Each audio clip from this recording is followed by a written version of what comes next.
नमस्कार। आज हम प्रधानमंत्री आवास योजना शहरी के बारे में सब कुछ समझेंगे।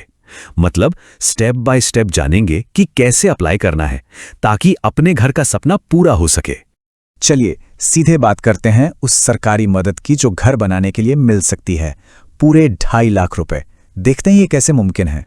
तो हमने इस पूरी प्रक्रिया को 5 आसान हिस्सों में बांट दिया है। हम योजना को समझने से शुरू करेंगे और देखेंगे कि आवेदन के बाद क्या होता है।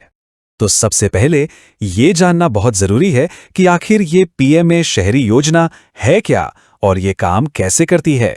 तो देखिए, ये योजना खास तौर पे शहरी इलाकों में रहने वाले परिवारों के लिए है और इसकी सबसे अच्छी बात, सारी की सारी प्रक्रिया ऑनलाइन है। मतलब कहीं आने जाने का कोई झंझट नहीं। अच्छा, अब फॉर्म भरने की तरफ बढ़ने से पहले एक बहुत ही जरूरी काम करना है। वो है ये जांचना कि कौन कौन इस योजना के लिए पात्र है। तो सवाल ये उठता है कि इस अनुदान के लिए योग्यता क्या है। चलिए एक नजर डालते हैं उन मुख्य शर्तों पर जिन्हें पूरा करना जरूरी है। देखिए, कुछ शर्तें बहुत सीधी और साफ हैं। सबसे पहली, परिवार की सालाना आमदनी 3 लाख रुपए से कम होनी चाहिए और दूसरी, पूरे परिवार में किसी के भी नाम पर भारत में कहीं भी कोई पक्का घर नहीं होना चाहिए। ठीक है, अगर कोई इन शर्तों को पूरा करता है तो अगला कदम है तैयारी का। चलिए अब देखते हैं कि कौन कौन से दस्तावेजों की जरूरत पड़ेगी। ऑनलाइन फॉर्म भरने में कोई दिक्कत ना हो, इसके लिए ये 4 चीजें पहले से तैयार रखना बहुत जरूरी है।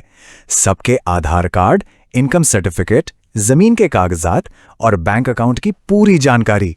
और हाँ, एक बहुत ही जरूरी बात, बैंक अकाउंट का आधार से लिंक होना, जिसे आधार सीडिंग भी कहते हैं, ये होना ही चाहिए। यही सुनिश्चित करता है कि पैसा सीधे सही खाते में पहुंचेगा। जब सारी तैयारी हो गई तो अब आते हैं सबसे अहम हिस्से पर, यानी ऑनलाइन फॉर्म भरने की प्रक्रिया पर। तो शुरुआत होगी ऑफिशियल वेबसाइट से। वहां अपना आधार नंबर और कुछ बेसिक जानकारी डालनी होगी। साथ ही कुछ शुरुआती सवालों के जवाब भी देने होंगे, जैसे कि पहले से कोई पक्का घर है या नहीं। ऑनलाइन फॉर्म थोड़ा लंबा लग सकता है, पर घबराने की जरूरत नहीं है।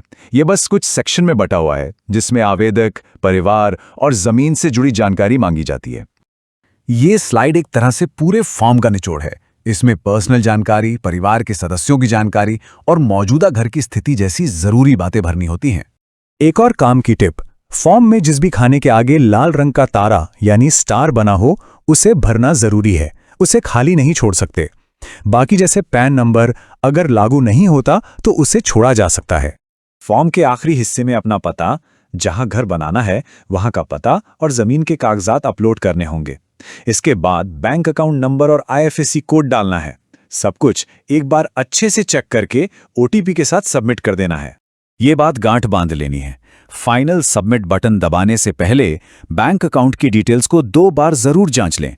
ये बहुत जरूरी है ताकि पैसा सही जगह पहुंचे। अच्छा, तो फॉर्म सबमिट कर दिया, पर यहां कहानी खत्म नहीं होती। चलिए अब देखते हैं कि इसके बाद की प्रक्रिया क्या है। ये टाइमलाइन पूरी यात्रा को बहुत अच्छे से दिखाती है। आवेदन जमा होने के बाद सरकारी टीम जमीन देखने आती है। वो असली कागजात भी चेक करते हैं।